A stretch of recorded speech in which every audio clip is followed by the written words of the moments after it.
तो परमात्मा ने को मालूम था कि जब हम हमारा वंश, हमारा भक्त, मेरा भेजा हुआ कोई संदेश वाहक, मेरा संत तत्वदर्शी जब कलयुग में सेकंड टाइम जाओगा, यानी प्रथम चरण तो परमात्मा जब आए थे सन 1398 से सन 1518 तक 120 वर्ष रहे थे, वो तो पहली पीढ़ी है, वो प्रथम चरण है। और उस प्रथम चरण में जब भगवान आए थे, जब वाणी लिखवाई थी, कहते हैं 33 अरब ज्ञान हम बाख्या और मूल ज्ञान गुप्त ही राख्या। ये अभी तक ये मूल ज्ञान किसी तक नहीं पहुंचने दिया, लिख सारा रखा है पर किसी की बुद्धि में चढ़ने नहीं दिया। ये कबीर पंथियों को नहीं मालूम ये कौन सी भक्ति मार्ग, जो 12 कबीर पंथ हैं उनको भी यथार्थ भक्ति मार्ग और यथार्थ ज्ञान का बिल्कुल ज्ञान नहीं।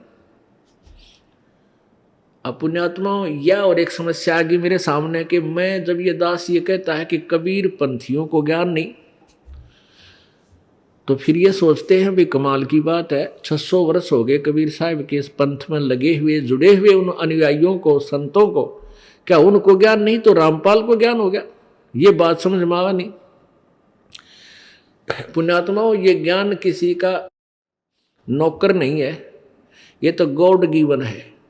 सतगुर नाल वड़ियाइयां जिन चाहे तिन दे, परमेश्वर के हाथ में वड़ियाई है, उसके हाथ में है ये महिमा, जिसको चाहे उसको दे दे।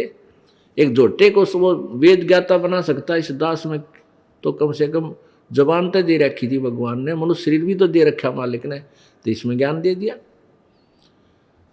तो कहने का भाव यह है कि ये बात कहना कि कबीर पंथ में किसी के पास ज्ञान नहीं है और वो पंथ सब काल तक सीमित है, तो ये भी एक सिर फुड़वाने वाली बात है।